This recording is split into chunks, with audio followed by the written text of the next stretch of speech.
2 से 3 ऐसी common mistakes बताओ जो मोस्टली बच्चे करते हैं, आपने अपने टाइम पे भी देखा होगा और अभी भी आप देखते हो यार बच्चे क्या गलतियां कर रहे हैं, प्लीज मत करो ऐसी सर, है ना। तो अगर उन्हें टाइम रहते ठीक कर लिया जाए तो जो ये बच्चे 4-4 5-5 साल लगा देते हैं सिलेक्शन में, इसको पहली ही एग्जाम में वो क्लियर कर सकते हैं। SSSB में तो टाइम मैनेजमेंट पढ़ने जितनी इंपॉर्टेंट स्ट्रेटेजी टाइम मैनेजमेंट की होनी चाहिए सर। 80% तैयारी कर लो और बहुत सारे मॉक टेस्ट कर लो, वो ज्यादा अच्छी बात है। 100% तैयारी के बाद आप एक भी मॉक टेस्ट ना करो तो बिल्कुल भी सिलेक्शन नहीं होगा। पहले मॉक टेस्ट एनालाइज, फिर अपनी प्रिपरेशन पे आओ। हेलो भाई, कैसे हो आप सभी? होपफुली बहुत बढ़िया हो गए और स्वागत आप सबका एक नई वीडियो में, जिसमें हमारे साथ हैं अस्मिता मैम, जिनका अभी लास्ट वैकेंसीज में DSSB TGT मैथ्स और DSSB TGT नेचुरल साइंस में सिलेक्शन हुआ। क्या गजब इनकी जर्नी है, क्या बढ़िया इनके सोर्सेज रहे और एक ही बार में 2 TGT लेवल के एग्जाम क्लियर करना हम लोग इमेजिन कर सकते हैं भाई कितना डेडिकेटेड और कितना डिसिप्लिन रह के इन्होंने मेहनत की होगी। तो इनके सोर्सेज से लेके क्या कहाँ इनकी पोस्टिंग है, कौन सी बुक्स इन्होंने रेफर की, क्या कोचिंग हमारे पास अवेलेबल हो, नोट्स, टाइम टेबल और 10 तरह की डिस्ट्रैक्शंस, आपकी कॉन्फिडेंस, सारी जर्नी डिटेल में डिस्कस करेंगे। तो सबसे पहले तो मैम स्वागत आपका हमारे चैनल पे। Thank you sir, thank you so much. Please थोड़ा सा एक बार अपने बारे में बता दीजिए, Yes, कहाँ sir, आपने ज्वाइन किया है और किस पोस्ट पे किया, क्योंकि 2 जगह आपका सिलेक्शन हुआ है। Yes sir. हेलो एवरीवन, मेरा नाम जैसे सर ने बताई दिया अस्मिता कौशिक है। मेरा selection sir TGT natural science और TGT मैथमेटिक्स दोनों पोस्ट पर हुआ था, लेकिन सर मैं अभी TGT mathematics as a TGT maths working हूँ दिल्ली गवर्नमेंट स्कूल में सर। मेरी जो ज्वाइनिंग थी वो 2022 में हुई थी। जो लास्ट सर एग्जाम था 2021 में जो हुआ था उसमें मेरा सिलेक्शन हुआ था सर। और सर मेरा TGT मैथ्स में स्कोर 130.24 आया था।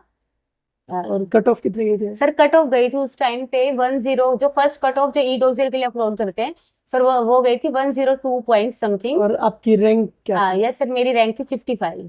ठीक सर मेरा फर्स्ट कट ऑफ से अप्रोक्सीमेटली 28 नंबर ऊपर थे। उसके बाद सर बाद में जब नेक्स्ट कट ऑफ गई थी तब वो 108 या 111 ऐसे कुछ गई थी। ठीक है, मतलब आपकी यस TGT मैथ्स में रैंक थी 55। Yes sir. कांग्रेचुलेशन। और सर मैं भी उम्मीद करती हूँ कि आज मैं बच्चों को कुछ बता पाऊँ, क्योंकि बहुत सारे बच्चे अभी भी TGT मैथ्स की प्रिपरेशन को लेके बहुत ज्यादा कंफ्यूज है। क्योंकि एकदम से लास्ट, जैसे आपने हम सब ने नोटिस किया, लास्ट जो एग्जाम हुआ था उससे बहुत ज्यादा ड्रास्टिक एकदम चेंज आया है TGT मैथ्स के पैटर्न में। तो मैं भी कोशिश है कि सर के माध्यम से मैं बता पाऊँ आप सभी की कुछ हेल्प हो पाए। तो भाई ये थोड़ा 2 सेगमेंट में चलेगा इंटरव्यू। फर्स्ट सेगमेंट रहेगा जो बच्चे DSSB TGT मैथ्स के लिए प्रिपेयर कर रहे हैं, उनके लिए एक डिटेल डिस्कशन रहेगा। फिर लास्ट में हम एक 5-10 मिनट का एक ऐसा डिस्कशन रखेंगे जो TGT साइंस प्लस जो बच्चे एक बार में 2 एग्जाम्स के लिए प्रिपेयर कर रहे हैं तो उनके मन में एक कॉमन डाउट्स होंगे मैम कि एक बार में हम दोनों नावों के ऊपर पैर कैसे रख के हम चल सके। नहीं सर, वैसे तो मैं कहूंगी कि मेरा भी पैर एक ही नाव पे था।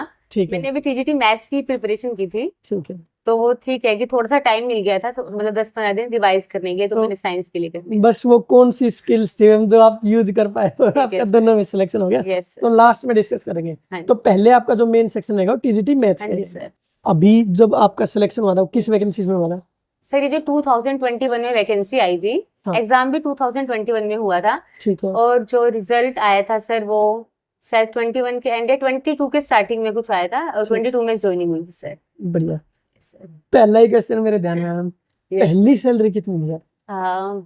सर पहली सैलरी जो मेरी आई थी सर, उसमें NPS डिडक्ट नहीं हुआ था, क्योंकि वो जो थोड़ा टाइम लगता है वो बाद में डिडक्ट हो जाता है एक साथ। तो शायद अप्रोक्सीमेटली 79,000 समथिंग।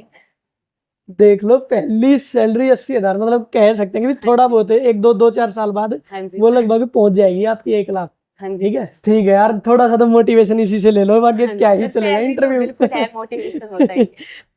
तो मैं बता रही हूँ सर, ये ग्रोस सैलरी होती है। ग्रोस अल्टीमेटली आपके ही तो बेनिफिट के लिए तो यूज हो रही है जहाँ भी है। चलिए, तो मैम अब जो बच्चे तैयारी कर रहे हैं, जो कैमरे के उस पार से इस वीडियो को देखेंगे, तो थोड़ा सा एक बार सिलेबस के बारे में डिटेल डिस्कशन दे दीजिए, क्योंकि आपके टाइम पे सिलेबस नहीं दिया हुआ था। अब की बार सिलेबस इन्होंने मेंशन किया हुआ है। तो वो कितना तो सिलेबस में चेंज है कि आपके टाइम पे आपने क्या पढ़ा था और अब की बार उस सिलेबस में मेंशन है, तो कितना क्या बदलाव आया है? सर मेनली मुझे तो ऐसा लग रहा है कि ये बहुत अच्छी बात है कि सर सिलेबस दिया है अब की बार। अच्छा। क्योंकि जैसे लास्ट टाइम जैसे सभी शायद आप में से भी बहुत सारे लोग ऐसे होंगे जिन्होंने लास्ट एग्जाम भी दिया था, तो सर उसमें क्या था कि उन्होंने सिलेबस मेंशन नहीं किया था, तो और आ गया था सर, जैसे हम अगर हर कोई सर प्रीवियस ईयर जैसे देखता है उसी हिसाब से पढ़ते हैं, तो सर सभी ने ही प्रीवियस ईयर के पेपर देखे हुए थे। उसमें से सर ये था 70-80% 12th up to 12th class आता था। लेकिन उसमें क्या था कि पेपर जैसे मेल का पेपर हुआ सर, जो DSSB TGT मैथ्स मेल का, तो वहां पे एकदम से चेंज देखने को मिला कि सारा सिलेबस ग्रेजुएशन बेस्ड था। ठीक है। हाँ जी, तो फिर जैसे ही सर वहां से थोड़ी बहुत हेल्प हुई कि पता चला कि ग्रेजुएशन बेस्ड सिलेबस आ रहा है, तो फीमेल का एग्जाम से 8-10 दिन बाद था, इस तरह से कुछ टाइम मिला, तो वो सारा रिवाइज किया। लेकिन वो वहां पर बहुत बड़ा चैलेंज था सर कि भाई अब पहले तो दिया नहीं सिलेबस, तो अब जैसे कई लोग घबरा रहे हैं कि सिलेबस दे दिया अब हम क्या करें, सारा का सारा ग्रेजुएशन बेस्ड सिलेबस है। लेकिन आप सभी इसको एक एज एन अपॉर्चुनिटी लो कि आपको अब सिर्फ इतना ही पढ़ना है जो उन्होंने सिलेबस में दिया है। वरना अगर अभी भी सिलेबस नहीं दिया होता सर, फिर 12th का भी पढ़ रहे होते, 9th to 12th सारा कंप्लीट करते, फिर ग्रेजुएशन पे आते। तो ये अच्छी बात है कि सबसे पहले तो इसको एक आप नेगेटिव वे में ना लो, ये एक पॉजिटिव मानो इस चीज को। सर जो हमने भी एग्जाम दिया था तब भी यही सिलेबस आया था जो अब इन्होंने पब्लिश किया, लेकिन एट दैट टाइम उन्होंने सिलेबस नहीं दिया था। सेम यही सिलेबस है सर, जो ग्रेजुएशन बेस उन्होंने अभी सिलेबस दिया, सेम यही सिलेबस है लास्ट टाइम सर। हाँ, अब एटलीस्ट हमारे पास एक स्पेसिफिक सर बिल्कुल टारगेट था ना कि भी हाँ। ये करना है, हाँ जी। इसी में से सारा आएगा। और अभी सर हमारी बात करें तो सर हमने सबसे पहले तो वही 9th to 12th में सारा फोकस था, पता था कि ये 80% आएगा, 20% लगभग ग्रेजुएशन का आएगा। तो बल्कि उससे बहुत ज्यादा अच्छी बात ये है कि अब हमारे पास सामने स्पष्ट है कि भाई हमें ये वाला सिलेबस करना है अच्छे से। ठीक। तो मैम एक छोटा सा हमारा टॉपिक पहले का बच गया था जी सर। कि भी जो कुछ बच्चों को ना, जैसे जो भी बच्चे या तो बीएड कर रहे हैं या जिन्होंने अब की बार जो टीजीटी के फॉर्म फिल हुए थे वो नहीं कर पाए किसी भी कारणवश, तो वो सब्जेक्ट कॉम्बिनेशन या फिर जो बीएड करने वाले मैथ्स के लिए एस्पायर कर रहे हैं, तो उनके लिए सब्जेक्ट कॉम्बिनेशन की जो बात आती है तो बड़ी कंफ्यूजिंग सी होती है, क्योंकि केवीएस में कुछ और सब्जेक्ट कॉम्बिनेशन है, डीएसएसबी में कुछ और है। तो आप एक बार थोड़ा सा उस बारे में बता दीजिए कि किस हिसाब से बच्चे अपना सब्जेक्ट्स चूज करें बीएड में, ग्रेजुएशन में, जिससे उनको बाद में सब्जेक्ट कॉम्बिनेशन में कोई दिक्कत ना आए। ठीक है। जैसे कि सभी को पता है कि जैसे जिन्होंने फॉर्म फिल किया वो उन्होंने देख ही लिया होगा कि DSSB TGT मैथ्स में सर एलिजिबिलिटी क्राइटेरिया में मेंशन है कि मैथ्स आपने पढ़ा होना चाहिए 3 साल। ठीक है। मैथ्स आपके पास होना चाहिए ग्रेजुएशन में। ठीक है। और उसके बाद मिनिमम 45% मार्क्स होने चाहिए। तो सर बल्कि TGT मैथ्स के लिए देखें तो DSSB में सर एक अपॉर्चुनिटी है ये कि जो BA विद मैथ है, जो आर्ट्स विद मैथ्स बच्चे पढ़ के आते हैं वो भी एलिजिबल है। BSc जो नॉन मेडिकल जैसे अपने हरियाणा में नॉर्मली बहुत लोग करते हैं PCM, मैंने भी वही किया फिजिक्स केमिस्ट्री मैथ से, तो वो भी एलिजिबल है। KVS में सर ये रहता है वहां पे जो आर्ट्स विद मैथ वाला बच्चा वो एलिजिबल नहीं है, क्योंकि वो वहां पे कंडीशन लगाते हैं सर BSc होना चाहिए, फिजिक्स केमिस्ट्री मैथ पढ़ा होना चाहिए, तब TGT मैथ्स के लिए एलिजिबल है। तो वहां पे तो सर सब वो बच्चे हट ही जाते हैं जो आर्ट्स विद मैथ वाले हैं। तो ये अच्छी अपॉर्चुनिटी है उनके लिए DSSB, क्योंकि DSSB में मैथ्स के सिर्फ मैथ्स की कंडीशन है, KVS में सिर्फ फिजिक्स केमिस्ट्री भी साथ में मांगते हैं TGT मैथ्स के अप्लाई करने। तो एक पूरा क्राउड साफ हो जाता है। बिल्कुल सर, वहां से तो एक ही हट जाते हैं, वहां पे सिर्फ BSc नॉन मेडिकल वाले बच्चे बसते हैं, या ऑनर्स में भी सर उनका है कुछ कॉम्बिनेशन का। अच्छा, DSS में ऑनर्स की कोई दिक्कत? हाँ नहीं, DSSB में मैथ्स ऑनर्स का कोई दिक्कत नहीं है, आर्ट्स विद मैथ करा है उसका कोई दिक्कत नहीं है, BSc नॉन मेडिकल किया उसका भी कोई दिक्कत। ठीक है, DSSB में बस भाई तुम पेपर पढ़ो, अपना मैथ्स पढ़ा हुआ होना चाहिए और आओ। स्वागत है आपका। सर वो लास्ट क्वेश्चन में मैं एक ऐड और करना चाहूंगी, जो सीटेट है सर, सीटेट भी मतलब की क्राइटेरिया है, जो बच्चे मान लो भी बीएड कर रहे हैं, अच्छा, कि जिसका सीटेट क्लियर होगा वो बच्चा फॉर्म फिल कर पाएगा DSSB। हाँ, और इसमें मैं भी एक और ऐड ऑन कर देता हूँ भाई, बीएड में कई बार ये होता है कि हम सोचते हैं कि अपीयरिंग में ही हम सीटेट क्लियर कर सकते हैं, कुछ लोग कोचिंग सेंटर वाले भी ये बोलते हैं कि अपीयरिंग वाला ही एलिजिबल है, फर्स्ट ईयर में अगर अपीयर क्लियर कर दिया ना तो हम एलिजिबल नहीं होंगे। आप प्लीज भरो, फर्स्ट ईयर में भी भर दो। बिल्कुल। मैं मैम DSSB का एग्जाम क्लियर किया था, PRT का, मेरे साथ अभी जब लास्ट इंटरव्यू जिनका लिया था ना, उन्होंने फर्स्ट ईयर में अपना सीटेट क्लियर किया था, मैंने वो भरा नहीं था, और उसके बाद सेकंड ईयर में और उसके 2 साल बाद तक सीटेट आया ही नहीं, लेकिन वैकेंसी आ गई। नहीं, अब तो ये सर रूल पहले था सर ये कि बीएड सेकंड ईयर में होना चाहिए बच्चा, या बीएड कंप्लीट होनी चाहिए जब 1 ईयर का बीएड था, लेकिन अब ऐसा कोई रूल नहीं है। अब तो आप बीएड में एडमिशन लिया है और तो इधर सीटेट आपने जो भी दिया है वो आपका क्लियर हो गया तो एलिजिबल है। तो प्लीज हाँ। जब मौका मिले, फर्स्ट ईयर सेकंड ईयर जब मौका मिले तुरंत सीटेट भरो। Yes sir. अपने दिमाग में बीएड करते टाइम हाँ। ये चला के ये मान के चलना आपने डीएसएसबी या मेन एग्जाम की तैयारी हाँ करनी जी, है, बिल्कुल। मैथ्स की। Yes. सीटेट की नहीं करनी है, समझ गए? सीटेट मतलब बिल्कुल अपना सीटेट बीएड के टाइम पे ही कंप्लीट करो। उसी टाइम खत्म करो उसको। अगर केवल सीटेट के लिए लगे रहोगे यस और मेन टारगेट को भूल जाओगे तो आप सीटेट में उलझ के रह यस जाओगे। सर, बिल्कुल। हाँ। फिर क्योंकि टाइम कंज्यूमिंग है। एग्जैक्टली। हाँ। तो इसमें इस सर एक बात हो रहा है वैसे Please. कि जैसे सीटेट के अंदर क्या होता है नॉर्मली, जैसे सबको पता है जनरल के लिए 90 का क्राइटेरिया है, ओबीसी के लिए शायद 82 है शायद। हाँ। एक बार चेक कर लेना सभी। लेकिन कभी कभार ये होता है सर, ये चलो फर्स्ट अटेम्प्ट में जैसे कोई ओबीसी कैटेगरी से है तो 82 या 83 मार्क्स आ गए, तो मैं कहूंगी कि वो दोबारा से अटेम्प्ट दो, मतलब आप क्लियर हो, आपके लिए वो सीटेट वैलिड है। लेकिन सर जब वैकेंसी निकलती है ना, तब वो बच्चा जो जनरल की वैकेंसी में कम्पीट नहीं कर पाता, वो सिर्फ ओबीसी की वैकेंसी के लिए कंप्लीट करेगा। अच्छा। हाँ, अगर बच्चे को ओबीसी से सीटेट क्वालिफाई है 85 है सर। मेरे भी अभी कोई मैम से एक बात हो रही थी उनका सर, क्योंकि सर सबको पता है सीटेट ऐसा एग्जाम है कि शायद थोड़ी मेहनत करेंगे तो क्लियर हो जाएगा। तो उन मैम का भी जब फर्स्ट टाइम सीटेट हुआ होगा तो उनका 88 कुछ मार्क्स से, तो अब वो सिर्फ अब जैसे डीएसएस में वैकेंसी आई सर, टीजीटी हिंदी की शायद बात है, ओबीसी की कम वैकेंसी थी काफी ज्यादा। अगर बच्चे उन मैम के अगर 90 प्लस मार्क्स होते तो ओबीसी के लिए एलिजिबल थे और जनरल वैकेंसी के लिए भी, तो वो सिर्फ एलिजिबल रह गए सिर्फ ओबीसी की वैकेंसी के लिए, जो काफी ज्यादा कम थे, शायद 19-20 वैकेंसी होगी। जनरल की मान लो 200 है तो वो तो कैंसिल हो गई। तो अगर क्लियर हो भी जाता है तो हम एक बार ये ध्यान रखें, बहुत अच्छी बात है कि उस क्राइटेरिया से फर्स्ट टाइम में क्लियर हो गया। हाँ। लेकिन नेक्स्ट टाइम के लिए बिल्कुल ध्यान रखें कि 90 मतलब एक बार और सीटेट दे दो वैकेंसी आने से पहले, ताकि हम सारी वैकेंसी के लिए जनरल की जो वैकेंसी उसके लिए भी एलिजिबल हो जाए। चलिए ठीक है। सबसे मेन जिसके ऊपर बच्चे वेट कर रहे हैं कि भी अगर कोई बच्चा अभी एंटर कर रहा है प्रिपरेशन वाले फेज में, ठीक है, या फिर जो डीएसएसबी के लिए तैयारी कर रहा है लगातार, ठीक है, तो कुछ ऐसी मतलब किस तरीके से अपनी तैयारी करें, सोर्सेज बुक्स एक एक करके आप डिस्कस कर सकते हो, बताइए। तो जैसे सभी को पता है कि डीएसएसबी का पेपर सर 2 पार्ट में डिवाइड है, पार्ट ए पार्ट बी। तो पार्ट ए में जैसे सबको पता है कि 5 हमारे सब्जेक्ट्स हो गए, general knowledge, reasoning, English, Hindi और मैथ्स। सॉरी, हाँ मैथ्स। तो इसके अंदर क्या है कि 20-20 मार्क्स के सभी है। तो इसकी प्रिपरेशन अगर हम सोचेंगे, अगर मैं मेन फोकस बता रही हूँ टीजीटी मैथ्स जो बच्चे कर रहे हैं, तो सर उनके लिए एज्यूम करके चलते हैं मैथ्स और रीजनिंग उनका अच्छा है। और अगर नहीं है तो हम बेसिक अर्थमेटिक एक बार टॉपिक चेक कर लेना, वही सर 12-13 टॉपिक है हमारे मैथ्स के फर्स्ट पार्ट के लिए मैं बोल रही हूँ। Time and work, time and distance, वो आप एक बार देख लेना, सिलेबस में भी शायद मेंशन हो। तो पार्ट ए के लिए वही 12-13 टॉपिक है, हम उन्हें बहुत अच्छे से कर ले तो हमारा अच्छे से प्रैक्टिस हो जाएगी। कई के बच्चे जो सीजीएल का प्रिपरेशन करते हैं उनके लिए वो पहले से ही बेनिफिट है कि उनको वो आता ही है। रीजनिंग के लिए भी वो बेसिक कोई भी बुक ले सकते हैं, जैसे अरिहंत की एक बुक है सर जो हमारे DSSB के लिए मिल जाएगी। उसके अंदर उसका मेन सर ये मैथ्स और रीजनिंग मेनली प्रैक्टिस वाले है, जितना प्रैक्टिस करोगे उतना हम कर पाएंगे। तो रीजनिंग के लिए जो मैं बुक बता रही हूँ वो ये है कि आप उसमें से एक बार सिलेबस देख सकते हो, सिलेबस देखा, टिक किया सिलेबस को, ये टॉपिक, और बाकी बहुत सारे रिसोर्सेज हम देखें यूट्यूब पे बहुत बेहतर से मतलब ज्यादा अच्छे से अवेलेबल है सर।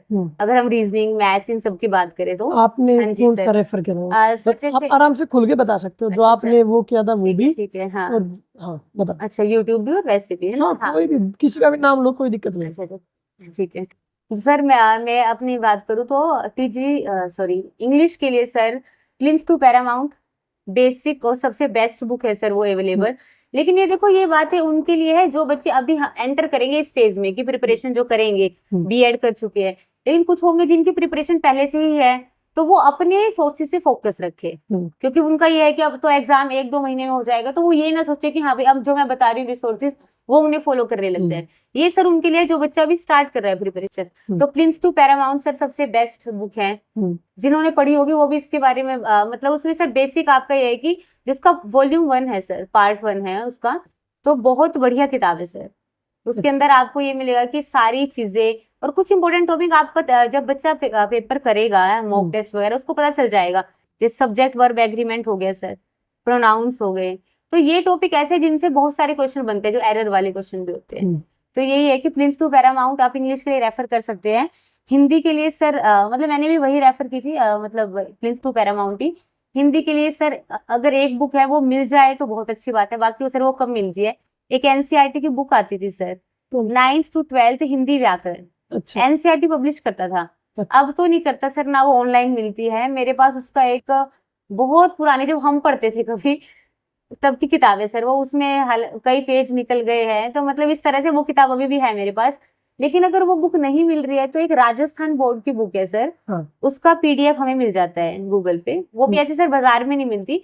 वो भी 9th to 12th वाले बच्चों के लिए किताब है, हम्म, हिंदी व्याकरण, राजस्थान बोर्ड की। ठीक है सर वो भी बहुत सफिशिएंट है, हम उसका एक पीडीएफ मिलेगा तो आप अपने टैब में, फोन में, या क्योंकि प्रिंट आउट तो निकलवाएंगे, काफी सारे पेजेस हैं, तो उसके अंदर आप उसको बहुत अच्छे से पढ़े, और वो मोर देन सफिशिएंट है सर। ठीक है। ये जो हाँ। एनसीईआरटी वाली बुक का नाम लिया ना मैम आपने, हम्म इसकी आप एक बार मेरे पास फोटो भेज देना, मैं कवर पेज की एटलीस्ट हम्म। एक बार फोटो सर वो दिखा वैसे दूंगा। बहुत बुरी हालत में है क्योंकि बहुत पुरानी हो गई, लेकिन हाँ जैसा कोई नहीं, अगर सबूत के तौर पे हाँ कुछ सर हो जाए उसके ना तौर पे दिखाने के बिल्कुल, लिए। मतलब उससे बढ़िया सर किताब नहीं है हिंदी व्याकरण के लिए। हाँ, और अगर वो नहीं मिल रही है तो राजस्थान बोर्ड वाली किताब है, लेकिन उसमें सर ये है कि हमें 2-4 टॉपिक अपना फिर यूट्यूब पे आना पड़ता है उसके बाद, तो वो किताब भी ठीक है। और बाकी सर मैथ्स के लिए जो मैंने देख पढ़ा था, सर जैसे मैंने पहले केवीएस दिया हुआ है, लास्ट जो 2019 वाली वैकेंसी थी, वो मेरा रिटर्न क्लियर था, तो इंटरव्यू में हाँ इंटरव्यू सर मेरा वो रह गया था।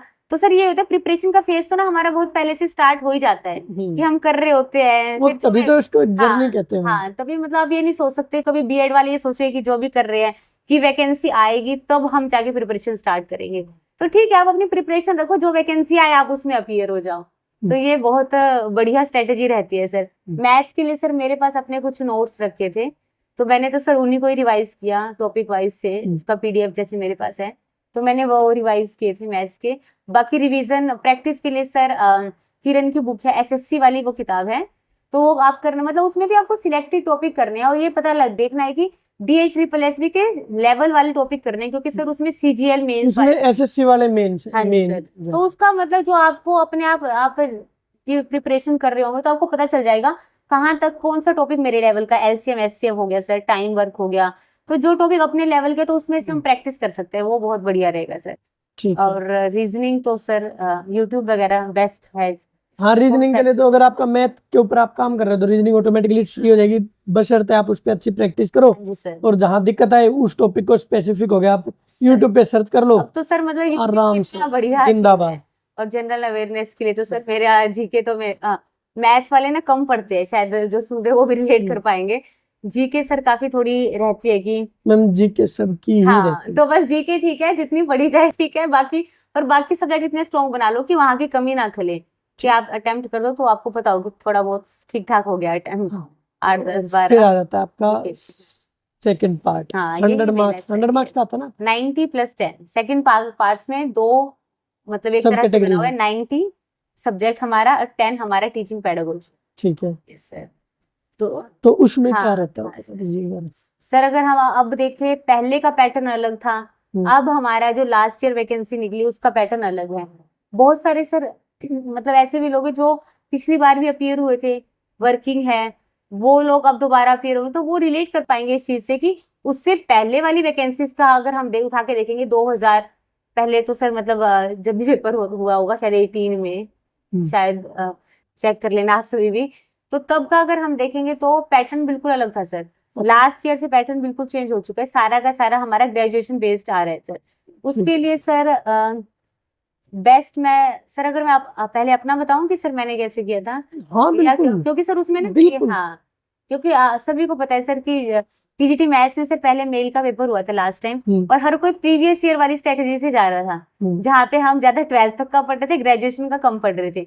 लेकिन जैसे ही मेल का, हमारी भी सर वही पूरी स्ट्रेटेजी थी, बड़े सारे मॉक टेस्ट कर लिए थे हमने भी कि ठीक है भाई अब तो अच्छे स्कोर बन रहा था सर मॉक टेस्ट में। लेकिन जैसे ही मेल का पेपर हुआ सर, मतलब एक दिन तो ऐसे लगा बैठ के रो पहले फिर आओ काम पे, कि मतलब क्या हो गया ये, क्योंकि पेपर का पैटर्न बिल्कुल अलग था। तो सर तब जो सर स्ट्रेटेजी अपनाई, तो उसमें ये था कि पहले देखा कि भाई जो भी लड़के पेपर दे के आए थे उनसे पूछा कौन कौन सा टॉपिक आया था, तो सर 20-25 टॉपिक अभी भी मेरे पास लिखे हुए हैं। अच्छा, तो मैम वो उनकी भी फोटो भेज देना। हाँ सर बिल्कुल, उनको भी हम यहाँ स्क्रीन पे दिख जाएंगे भैया। हाँ जी। तो सर उन्होंने भेज दिया बड़े सारे टॉपिक कि भाई आप लीनियर अलजेब्रा में ये, ग्रुप थ्योरी में ये आया हुआ था, तो सर उन्होंने बताया आगे कि ये टॉपिक है। अब उसके बाद सर पूरा सामने रखा, पता चला कि भाई तो ग्रेजुएशन में पढ़े थे टॉपिक। हम्म। तो अब सर उस इतने कम टाइम में, शायद 2 तारीख को लड़कों का पेपर हुआ था और 10 तारीख को 10 सितंबर को सर मेरा पेपर था। ठीक है। तो सर अब इतने कम समय में बुक्स उठाना तो बड़ा पॉसिबल था नहीं कि हम एक बुक में से टॉपिक ढूंढे कौन सा, क्योंकि सबको जैसे मैं सर कुरुक्षेत्र यूनिवर्सिटी से हूँ, तो वहां पे हर सेमेस्टर में 3 मैथ होते हैं, तो 3 साल का मतलब 18 मैथ हो गए। तो अब उठा के देखेंगे कौन सा टॉपिक कहाँ था, तो बड़ा मुश्किल था सर। मैंने भी अपना यूट्यूब पे कुछ चैनल बहुत बढ़िया सर, एक तो नाम बता दीजिए। डॉक्टर गजेंद्र पुरोहित एक चैनल है, ठीक है। मतलब अगर आपको पूरा कंसेप्ट क्लैरिटी चाहिए तो आप उस चैनल को जरूर देखें, डॉक्टर गजेंद्र पुरोहित।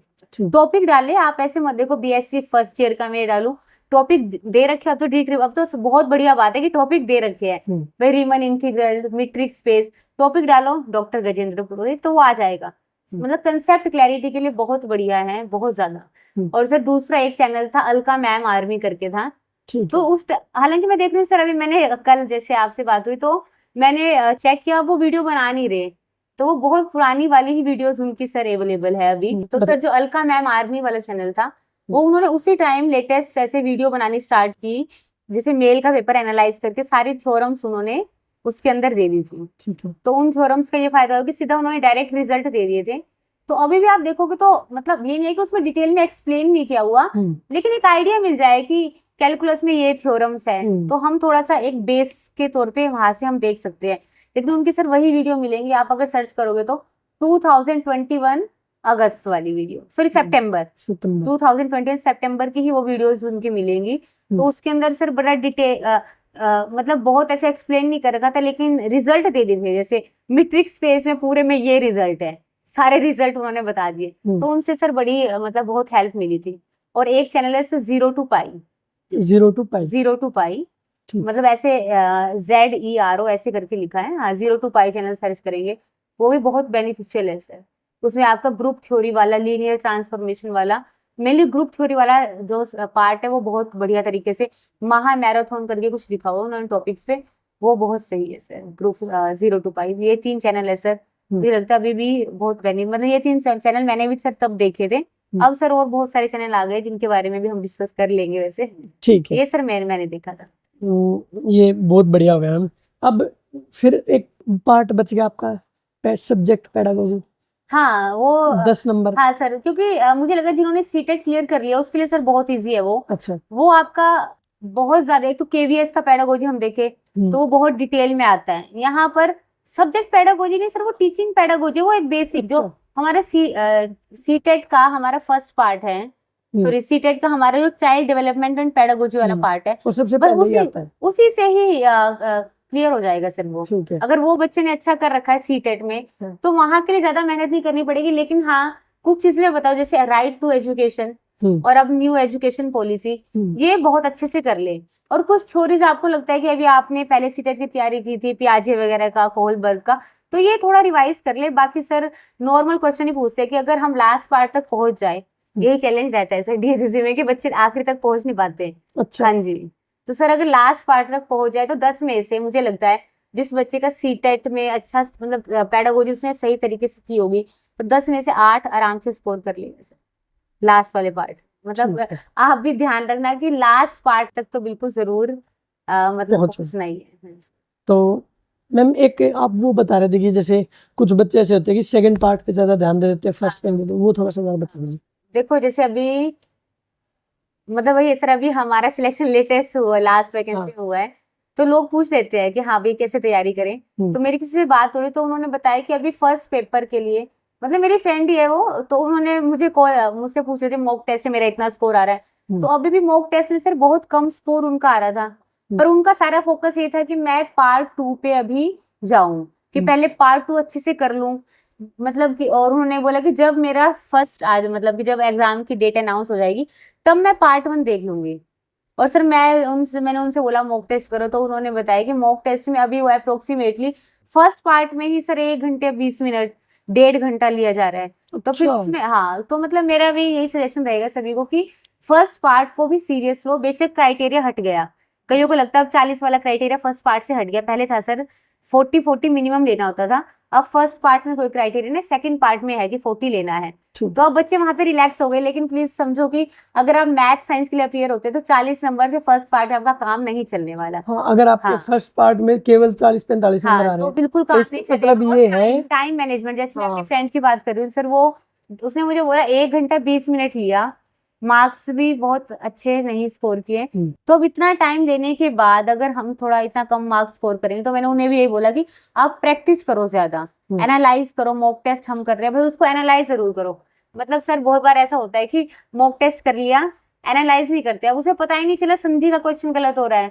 हिंदी में अगर 20 में से 14 नंबर स्कोर कर रहे हैं, तो ये देखो हिंदी बिल्कुल बेसिक आती है सर, हिंदी में 20 में से 20 भी स्कोर कर लेता है। तो हम पहले ऐसी चीजों को आइडेंटिफाई कर ले जहां हम अच्छा स्कोर कर सकते हैं। तो मैं तो ये कहूंगी कि एक बार फर्स्ट पार्ट पे भी पूरा एकदम अभी से ही सोचो कि जिसकी प्रिपरेशन पहले ही है, जिन्होंने अभी केवीएस का, DSSB का पेपर अटेम्प्ट किया है, तो वो प्लीज अपना फर्स्ट पार्ट के मॉक टेस्ट दे। मॉक टेस्ट मतलब इतने मॉक टेस्ट दे दो कि आपको पता चल जाए कि स्पीड मैनेज हो जाए। और मॉक टेस्ट में क्राइटेरिया बनाओ कि 55 मिनट्स में मेरा फर्स्ट पार्ट कंप्लीट हो जाए।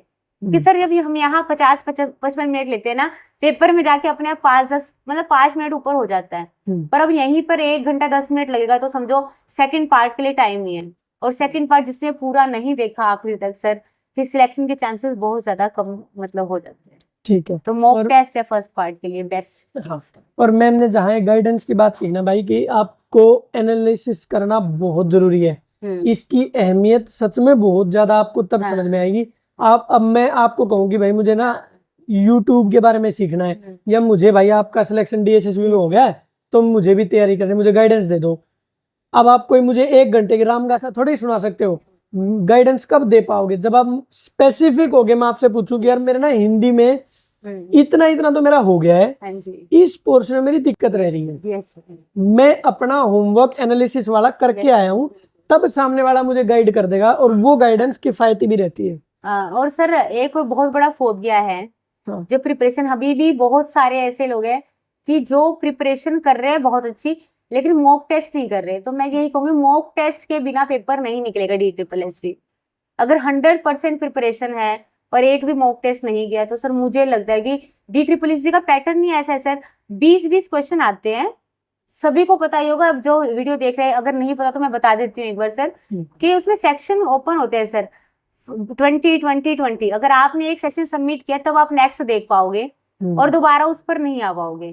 तो ये चलो फर्स्ट पार्ट के लिए इतनी दिक्कत नहीं होती होगी। जीके है, फिर मैथ्स रीजनिंग शायद मतलब वो उनका अपना ही है, वो भी आप चेक कर लेना पेपर में अपीयर होने से पहले कि शायद पहले रीजनिंग आता है, तो आप उसी हिसाब से माइंडसेट अपना बना के जाना। मैथ में भी सर 20 क्वेश्चन एक बार आए, आप उन्हें सबमिट करोगे तब नेक्स्ट 20 दिखेंगे, फिर आप पीछे नहीं जा सकते। तो ये भी बड़ा मतलब ये बच्चों के लिए प्रॉब्लमेटिक है, बहुत प्रेशर है सर इसी बात का। 120 मिनट में 200 क्वेश्चन करने हैं। तो इसीलिए मैं यही कहूंगी मॉक टेस्ट अगर आप 80% तैयारी कर लो और बहुत सारे मॉक टेस्ट कर लो, वो ज्यादा अच्छी बात है। 100% तैयारी के बाद आप एक भी मॉक टेस्ट ना करो तो बिल्कुल भी सिलेक्शन नहीं होगा। क्योंकि सर मैं बता रही हूँ, मुझे तो पापा ने हमेशा बोला, जैसे पापा ने सर हमें मतलब बचपन से मैथ्स पढ़ाया ही है, तो उन्होंने हमेशा कहा कि जब सीटेट की तैयारी कर रहे थे, कह रहे मॉक टेस्ट इतने कर दो कि पेपर में जाके प्रेशर फील ही ना हो कि मैं पेपर में बैठा हूँ। और फिर अपने आप टाइम ऐसे मैनेज होगा, जितना टाइम यहाँ लगेगा। जैसे सीटेट सर जब मैंने दिया था तो 1.5 घंटे में मेरा पूरा पेपर हो गया, क्योंकि सर मैंने इतने सारे मॉक टेस्ट किए हुए थे और स्कोर भी लगभग उतना ही आता है जितना हम यहाँ पे, और रीडिंग की स्पीड बढ़ जाती है। तो और DSSB में तो मॉक टेस्ट के बिना तो सर बिल्कुल भी सिलेक्शन नहीं हो सकता। मतलब ये बिल्कुल मस्ट है, समझो कि अगर सिलेक्शन पाना है तो एक बार मॉक टेस्ट को करो। अभी भी सर लोग डर रहे हैं, मेरे भी खुद आसपास जो है कहते हैं कि यार पहले ना इतनी % तैयारी कर ले, सिलेबस हो जाए, फिर हम मॉक टेस्ट करें। मतलब यार पहले मॉक टेस्ट करो, एनालाइज करो कि आप कहाँ पर अभी स्टैंड कर रहे हो, फिर आप देखो मेरी कमी कहाँ है। अब हम सर पूरा सिलेबस, जिसने पहले भी अपीयर हुआ है जो किसी एग्जाम में, अब वो शुरू से सिलेबस नहीं देखेगा ना सर, उसको ये करना पड़ेगा कि भाई मेरी तैयारी कहाँ है, मुझे संधि नहीं आ रहा, मुझे सब्जेक्ट वर्ब एग्रीमेंट नहीं आ रहा, टाइम एंड वर्क में दिक्कत हो रही है, तो वो फिर उन्हीं टॉपिक को रिवाइज करे। इसलिए पहले मॉक टेस्ट, एनालाइज, फिर अपनी प्रिपरेशन पे आओ। ठीक है। तो ये हमारी सोर्सेज हो गए, बुक्स हो गई भाई। और दूसरी चीज एक मैम अभी थोड़ा सा बताते बताते ना भूल गए तो उस पे मैं थोड़ा ज्यादा जोर डालना चाहूंगा, क्योंकि जब हम ऑफ कैमरा बात कर रहे थे ना, तो मैम ने इस बात पे बड़ा जोर डाला था कि भाई अगर आप मैथ्स की तैयारी कर रहे हो हाँ, तो सेकंड पार्ट में अगर आप टारगेट मान के चलोगे, मान लो यार 70 नंबर ले लिए, क्योंकि जब सब्जेक्ट हो जाता है आपका हाँ, तो क्वेश्चंस का लेवल हाई हो जाता है। यस तो मान लो 60-70 नंबर आपने सेकंड पार्ट में ले लिए, सर, तो फर्स्ट पार्ट में क्योंकि अब आप पहले से ही वर्स्ट मान के चलो कि भी इतना हो सकता है, मेहनत करो बिल्कुल खतरनाक चीज के लिए, ठीक है, तैयार रहो बिल्कुल हाँ, बेकार चीज के लिए। हाँ तैयार रहो बिल्कुल कि भाई हाँ, क्या पता मेरे 0 नंबर आए, हाँ, लेकिन मेहनत करो कि 100 में से भी हाँ, 10 नंबर गोले भरने के आ हाँ, जाएंगे, क्लिक कर देंगे। तो चीज ये है कि सेकंड पार्ट में एवरेज मान के चले 70-80 नंबर आगे, बढ़िया नंबर होते हैं ये सर जब सेकंड आपका पार्ट सब्जेक्ट बहुत ज्यादा है सर, ये नंबर इतने अच्छा क्या बात है कितने आ जाते हैं एवरेज सेकंड सर। मुझे ऐसा लगता है कि सेफ स्कोर अगर अभी मैं बात करूं टीजीटी मैथ्स के लिए हम्म। सबका अलग है, लेकिन टीजीटी मैथ्स का सिलेबस में सर बहुत ज्यादा चेंज हुआ है। हम्म। तो अगर सेफ स्कोर की बात की जाए तो सर 120 प्लस सेफ स्कोर रहेगा दोनों का मिला के। तो ये है कि अगर आप फर्स्ट पार्ट ऐसा करो कि हाँ भाई फर्स्ट पार्ट में भी देखो 60 प्लस तो आपका स्कोर होना ही चाहिए होना ही चाहिए। तो अगर उससे नीचे स्कोर है तो बिल्कुल अपनी तैयारी एक से एकदम चेक करो कि हमारी गलती कहाँ हो रही है। 60 प्लस फर्स्ट पार्ट में स्कोर होना चाहिए और सेकंड में भी सर लगता है कि जैसा, क्योंकि अब तो सर बच्चों को पता चल गया ना सिलेबस, पहले अलग बात थी, तो अब सेकंड पार्ट के हिसाब से भी देखें तो सर 60 प्लस मतलब एक सेफ स्कोर है, उसके बाद आप टेंशन नहीं रहेगी कुछ। हाँ सही है। और यही चीज है भाई, जब आप सब्जेक्ट की तैयारी करते हो सब्जेक्ट के बारे में इतना मत उसमें घुसो कि भी फर्स्ट पार्ट को इग्नोर कर दो, इग्नोर नहीं करना, बिल्कुल उसको इग्नोर नहीं करना है। तो फर्स्ट पार्ट आपके लिए एक तरह से फर्क है कि भी आपको फर्स्ट पार्ट में स्कोर बूस्ट करो ना बढ़िया, सेकंड पार्ट फिर आपको ऑब्वियसली सब्जेक्ट है भाई, क्योंकि सर मुझे ऐसा लगता है जैसे सेकंड पार्ट में तो देखो हर कोई मेहनत कर रहा होगा, टीजीटी मैथ का पेपर दे रहा है, पीजीटी का बच्चे पेपर दे रहे हो उसमें से, तो वो सेकंड पार्ट के लिए तो कर ही रहा है। तो मुझे लगता है फर्स्ट पार्ट में थोड़ा सा और स्कोरिंग, मतलब कई बच्चे सर जो फर्स्ट पार्ट में बहुत लीड बना लेते हैं कि सेकंड में गलती से पेपर थोड़ा सा ऊपर नीचे हो गया तो वो वहां से बच जाते हैं। बिल्कुल। हाँ। तो मैम इसमें सेकंड पार्ट बहुत सर मतलब ये बिल्कुल मतलब नहीं है हमारा कि सेकंड पार्ट भी बहुत ज्यादा इम्पोर्टेंट है। नहीं, वो तो जब आप मैथ्स मिनिमम क्राइटेरिया है वो तो आपके लिए, आप मैथ के लिए अपियर हो रहे हो तो वो आपके लिए तो करना वो ही तो बाय डिफॉल्ट करना ही भी, आप पीजीटी मैथ्स बहुत इग्नोर करते हैं सर, बहुत लोग करते हैं, मतलब मैं शायद आपको बताया भी था, मुझे याद आ गया। हाँ तो ये हो गया मैम। इसके अलावा कोई आपको कुछ और किसी जहाँ से बच्चे हेल्प ले सकते हैं, चाहे मॉक टेस्ट हुआ या कुछ ऐसा कुछ, कोई टेलीग्राम चैनल के बारे में कुछ बताना चाहते हो तो? सर देखो एक टेलीग्राम पे चैनल है, मतलब सर मैंने अपने टाइम पे फॉलो नहीं किया था लेकिन अब मैंने उसे देखा उस चैनल को, संदीप खरब करके एक चैनल है, वो शायद पॉपुलर भी है, बच्चों को पता भी होगा। तो उसमें एक्चुअली वो डेली का ऐसे डाल देते हैं कि रीजनिंग का 20 मार्क्स का एक सेट डाल दिया, तो प्रैक्टिस आप कर सकते हो उससे। हालांकि सर मैंने नहीं किया था। नहीं बताओ। हाँ, और दूसरा उन्होंने मुझे ब्लॉक कर रखा है अपने चैनल से, पता नहीं क्यों। अच्छा पता नहीं क्यों यार अपने। मतलब ये था कि ठीक है। तब सर जब डीएसएसबी का रिजल्ट आ गया था ना, तब उसमें वो अपडेट आ जाती थी कि भाई अभी लिस्ट आने वाली है, तो तब मैंने सर वो चैनल ज्वाइन किया था। तो वहां पे अब मैं देख रही हूँ ना सर वो रेगुलर कंटेंट डालते हैं, तो शायद वो बच्चों के लिए हेल्पफुल होगा अगर बच्चों हाँ नहीं बिल्कुल चेकआउट करो। और दूसरा टेक्स्ट बुक बहुत बढ़िया ऐप है सर। टेक्स्ट बुक पे अब सर कई बच्चों का ये डाउट है कि अब लेटेस्ट वाले मॉक टेस्ट ही मिल रहे। एक तो सबसे पहले फर्स्ट वाले मॉक टेस्ट के लिए तो आप सिर्फ ये मत सोचो कि भाई जो उसमें 100 नंबर का अलग बनाया वो करे। आप टीजीटी मैथ्स के हो, आपको टीजीटी सोशल साइंस वाला पेपर नहीं देना है, हिंदी का नहीं देना है, तो जितने भी प्रीवियस ईयर के 52 पेपर है आई थिंक प्रीवियस ईयर के, तो जितने भी प्रीवियस ईयर के क्वेश्चन पेपर है उसमें उसका फर्स्ट पार्ट सबका अटेम्प्ट कॉमन है, वो तो सबका अटेम्प्ट कर दो। टीजीटी हिंदी का फर्स्ट पार्ट, टीजीटी इंग्लिश का फर्स्ट पार्ट, आप उसको अटेम्प्ट करो, पेपर सबमिट करो। और प्लीज अटेम्प्ट ऐसे मत करना कि 2 घंटे मिल रहे हैं अब तो, उसको भी ऐसे सोचना कि भाई मैक्सिमम 1 आवर, कोशिश तो करें 50 मिनट्स में हम उसको खत्म कर दें अपना, ताकि हम एनालाइज कर पाए। और सेकंड पार्ट के लिए सर अगर सेकंड पार्ट की मैं बात करूँ उसके लिए मॉक टेस्ट तो सर टेक्स्ट बुक पे अवेलेबल है नए पैटर्न के हिसाब से, पर अभी सर वो 5 ही मॉक टेस्ट अवेलेबल है न्यू पैटर्न के हिसाब से, लेटेस्ट जो अभी हमारा है ग्रेजुएशन बेस्ड। लेकिन फिर वो हो गया ना प्रीवियस ईयर हो गए प्लस आपके प्रीवियस ईयर हो गया सर, मैं तो इसको इस हिसाब से देखती हूँ प्रीवियस ईयर के सर, उसके ऊपर 8 क्वेश्चन पेपर अवेलेबल है जो हुए थे मेल फीमेल के, और अगर 8 मल्टीप्लाई बाय 90 कर दे, 8 गुना 90 कर दे तो 720 तो यही हो गया सर, 720 क्वेश्चन वो हो गए। 5 अभी ये जो लेटेस्ट अवेलेबल है 450 क्वेश्चन इसके हो गए। और बाकी सो सर अगर प्रैक्टिस के लिए चाहिए तो राजस्थान के जो प्रीवियस ईयर के पेपर है ग्रेड 1 और ग्रेड 2 वाले, पीजीटी और टीजीटी वाले, वो प्रैक्टिस करें। उनसे बहुत हेल्प मिलेगी उसमें, क्योंकि ना पहले भी ग्रेजुएशन का सिलेबस उसमें डिफाइन है कुछ, टीजीटी के पेपर में भी और पीजीटी का तो चलो है ही, और DSSB के भी जो पहले पीजीटी वाले पेपर होते थे सर, उसमें भी ग्रेजुएशन का बहुत सारे सिलेबस आता था, तो उसके क्वेश्चन से प्रैक्टिस कर सकते हैं। ठीक है, ये हो गया। और ठीक है, और इसके अलावा मैम अब आ जाते हैं मतलब कॉमन प्रॉब्लम्स को थोड़ा डिस्कस कर लेते हैं कि मैं एक क्वेश्चन लिख के आ रहा है कि 2 से 3 ऐसी कॉमन मिस्टेक्स बताओ जो मोस्टली बच्चे करते हैं। आपने अपने टाइम पे भी देखा होगा और अभी भी आप देखते हो यार बच्चे क्या गलतियां कर रहे हैं, प्लीज मत करो ऐसी सर, है ना। तो अगर उन्हें टाइम रहते ठीक कर लिया जाए तो जो ये बच्चे 4-4 5-5 साल लगा देते हैं सिलेक्शन में, इसको पहली ही एग्जाम में वो क्लियर कर सकते हैं। ऐसी उन मिस्टेक्स के बारे में कैसे ठीक किया था? सबसे पहले तो टाइम मैनेजमेंट सर, अगर मैं DSSB की बात करूं तो सर DSSB में तो टाइम मैनेजमेंट पढ़ने जितनी इंपॉर्टेंट स्ट्रेटेजी टाइम मैनेजमेंट की होनी चाहिए सर। अच्छा। वरना आप सभी खुद देखो 120 मिनट में 200 क्वेश्चन जिसमें नेगेटिव मार्किंग भी है, देख पाना भी मतलब मुझे लगता है अगर रीड भी कर पाए ना वो भी एक, ऐसे भी बच्चे मैंने देखे कि बहुत बढ़िया तैयारी है सर फर्स्ट पार्ट की भी और सेकंड पार्ट की भी, लेकिन सेकंड पार्ट में आधे तक ही पहुंच पाते हैं। अच्छा। और मैं आप सभी को कहूंगी कि हमें लगता है कि कंपटीशन ज्यादा है, लेकिन आप देखोगे अपने आसपास एक तो सर मॉक टेस्ट ना करने का मतलब करने का एकदम फोबिया कि भाई नहीं कर रहे हैं, और टाइम मैनेजमेंट सर सिर्फ मॉक टेस्ट से ही होगा सर। मैं बहुत सारे बच्चे ऐसे हैं सर जिन्होंने लास्ट वैकेंसी में मेरे साथ भी अटेम्प्ट किया पेपर, सर वो सेकंड पार्ट पूरा देख ही नहीं पाए। तो ये सबसे इम्पोर्टेंट, मैं तो अभी भी सर जो मतलब मेरे भी बिल्कुल क्लोज वंस जो तैयारी कर रहे हैं उनको मैं सबसे पहले यही बोलती हूँ भाई टाइम मैनेजमेंट ऐसा करो कि भाई लास्ट तक क्वेश्चन पे जा पाओ, पर ये मतलब नहीं कि छोड़ छोड़ के जाओ, बहुत पहले भी नहीं पहुंचना है सर। पिछली बार ऐसा हुआ सर घबराहट में लोग आखिरी तक चले गए, पेपर छोड़ते चले गए, टाइम बच गया 20 मिनट, अब पीछे जा नहीं सकते।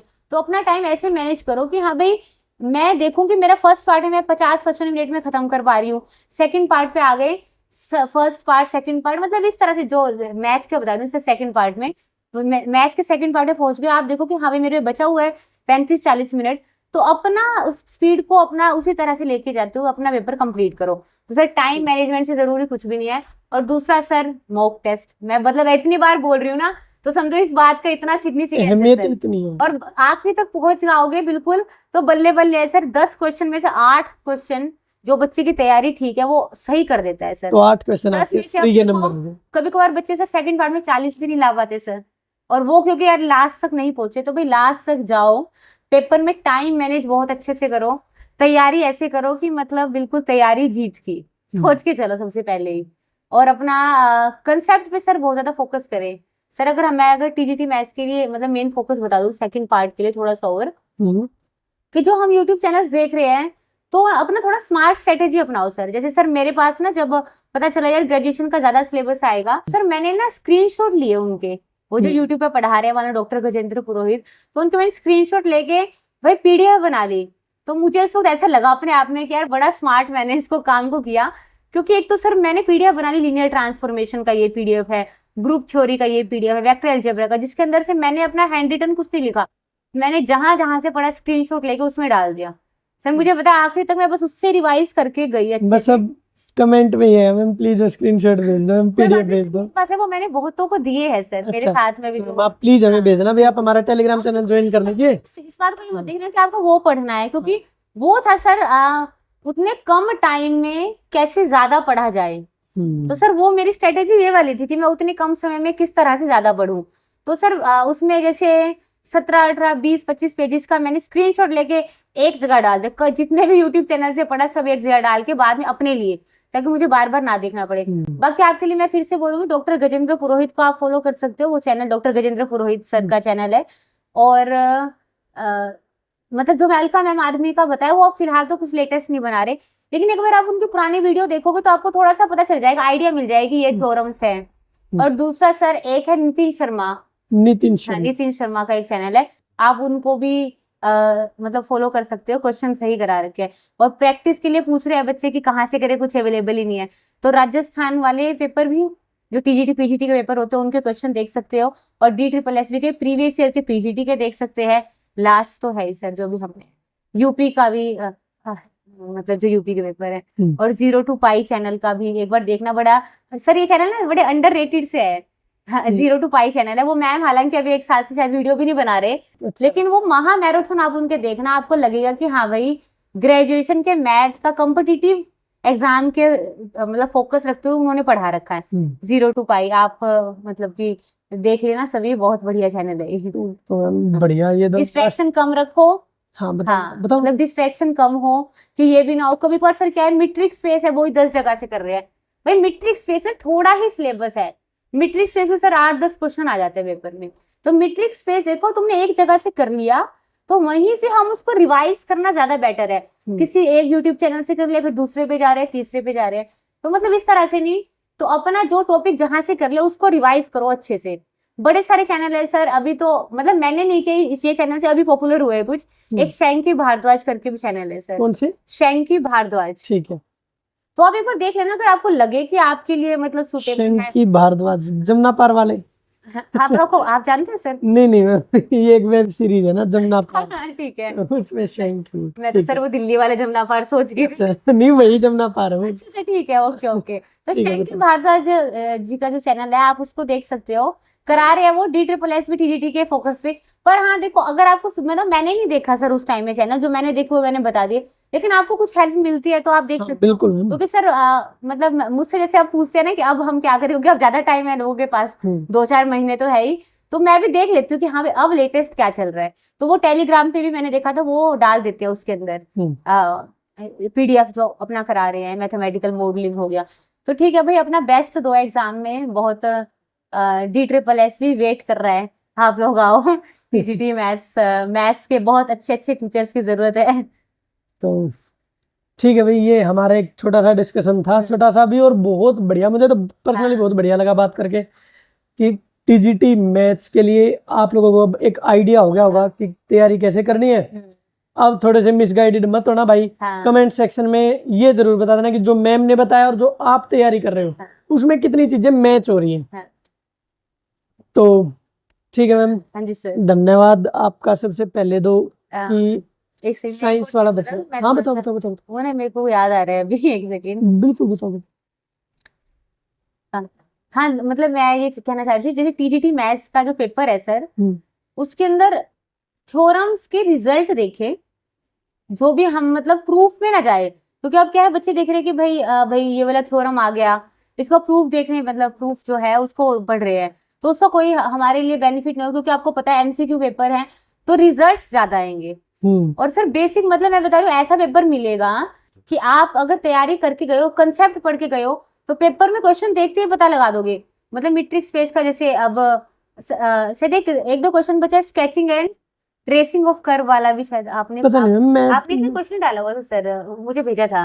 अच्छा स्केचिंग एंड ट्रेसिंग ऑफ अच्छा, वो जिन्होंने भेजा था ना उनके बिहाफ पे भेजा था मैंने, जो बच्चों ने। हाँ, तो वो मैं शायद बता दूं क्योंकि वो मेरे को याद आ गया। तो जैसे sketching and tracing of curve वाला भी किसी बच्चे का शायद डाउट था, तो अगर आप भी एक बार ना डॉक्टर गजेंद्र पुरोहित वाले चैनल पे जाना, तो वहां पे आप देखोगे उन्होंने सर कराते वो बहुत स्पीड में है सर, मतलब 8 मिनट के वीडियो में बड़ी सारी चीजें करा देंगे, मतलब स्पीड उनकी थोड़ी ज्यादा है। तो वो भी आप उस टॉपिक को वहां से देखोगे ना, आपको पता चल जाएगा कि भाई बेसिक कंसेप्ट आएगा, आपको ये समझ के चलना है, बेसिक कंसेप्ट आपको करना है, थ्योरम के प्रूफ पे नहीं जाना है। रिजल्ट देखो, फोकस रहो बिल्कुल ऐसे। भाई DXY सर ऐसे ऐसे क्वेश्चन आ रहे थे, DXY इक्वल टू 0 है तो कौन सी कंडीशन फॉलो करेगी, x equal to 0, x greater than y, x less than y, metric space के। तो मतलब इतने डायरेक्ट क्वेश्चन है कि पता होगा तो तुरंत पेपर में हो जाएगा, सोल्व तो करने वाला है ही नहीं। बहुत कम पोर्शन होगा जिसमें लिमिट डिफरेंशिएशन वाले ऐसे क्वेश्चन होंगे, जिसमें बहुत कम क्वेश्चन होंगे जिसमें हमें सोल्व करना होगा, और वो भी बहुत टाइम कंज्यूमिंग नहीं होगा। तो अपना सारा फोकस रखो कि हाँ भाई हमें कंसेप्ट क्लियर होना चाहिए, और दूसरा कि हमें रिजल्ट्स बहुत अच्छे से आने चाहिए किसी भी थ्योरम के। टेलर्स थ्योरम हो गया, लैग्रेंजेस मीन वैल्यू थ्योरम हो गए, रिजल्ट बहुत अच्छे से करो। बाकी तो कर लोगे तो एक बार तैयारी अच्छे से हो गई तो आपको पता चल जाएगा कि यार सिलेक्शन होने के बाद कि हाँ भाई पीछे देखो कि यार इतना मुश्किल नहीं था जितना हम स्टार्टिंग से पहले, हम स्टार्ट प्रिपरेशन करने से पहले सोच लेते हैं। All the best everyone. चलो भाई, ऑल द बेस्ट। आप सबको बहुत बहुत शुभकामनाएं। और मैम आपका बहुत धन्यवाद, आपने इतनी बढ़िया जर्नी शेयर की। बच्चों की इतनी हेल्प होगी वो तो बच्चे ऑब्वियसली कमेंट सेक्शन में बता देंगे। और धन्यवाद, आप आए इतनी दूर से, पानीपत से आए मैम स्पेशली हमारे लिए। तो आपका फिर से Thank you, मैम sir. स्वागत भी है और धन्यवाद हाँ, भी है। नहीं और सर आपको बहुत धन्यवाद, क्योंकि मतलब ये वाली नीड बहुत जरूरत है। टीजीटी मैथ्स के लिए मैं बात करूं, बहुत लोग जानना चाह रहे हैं हम कहाँ से तैयारी करें, क्या पढ़े, बहुत मिसगाइडेड से, क्योंकि सर बड़े सारे कोचिंग सेंटर से मतलब कोर्स वगैरह ले लेते हैं सर। अब वो कराएं ना, मान लो ग्रेजुएशन का, सर उनका कुछ नहीं जाएगा, बाद में सफर करेगा बच्चा पेपर के बाद। अब वो हम उनको क्या कह सकते हैं, क्योंकि एग्रीमेंट तो उन्होंने नहीं दिया कि हम सिलेक्शन कराएंगे। तो अपना भाई अपना पढ़ो, खुद से सेल्फ स्टडी करो अच्छे से, जहां से अब तो यूट्यूब पे तो इतना कंटेंट अवेलेबल है कि तो और आप भी- ये जो काम कर रहे हो सर वो भी बहुत बढ़िया है सर। मुझे तो मजा आ रहा है, नए नए लोगों से मिलना हो जाता है, बढ़िया मस्त, बच्चे अप्रिशिएट करते हैं, बड़ा मजा आ रहा है। हाँ नहीं सर, मैंने देखा ना, मैंने भी आप जैसे आपसे मेरी बात हुई तो मैंने भी कुछ वीडियो देखी, तो सर बच्चों की बहुत हेल्प होती है। हाँ क्योंकि हाँ भाई हम जैसे सर कहते हैं कि एक तो गलती करके सीखना, हाँ। एक तो किसी और की गलती से सीख लो, वो ज्यादा आज के टाइम में सर ये जरूरत है, हम भाई दूसरे व्यक्ति की गलती से भी सीख ले। बिल्कुल। तो हाँ भाई अब लोग आपके पास आ रहे हैं, स्ट्रेटेजी शेयर कर रहे हैं, तो उनकी गलतियों से सीख लो। उधर उस साइड बैठे हुए लोग तो ज्यादा सही है, खुद की गलती से सीखते थे। तो सर आज के जमाने में सर 2-3 साल चले जाते हैं, 2-3 साल बाद वैकेंसी आते हैं, फिर एक बार एक वैकेंसी खराब होने से दो ये तीन लगा साल लो 3-4 साल आपके मतलब गड़बड़ जाते हैं सर, बिल्कुल जाते हैं। वेस्ट। हाँ सर बिल्कुल। ठीक है मैम, धन्यवाद आप आए, और आप बहुत बहुत आप सबको भी शुभकामनाएं भाई, ऑल दी और बेस्ट बढ़िया मेहनत करो। हाँ, जय श्री राम, भारत जय श्री माता राम। की जय। भारत माता की जय। Thank you. Thank you.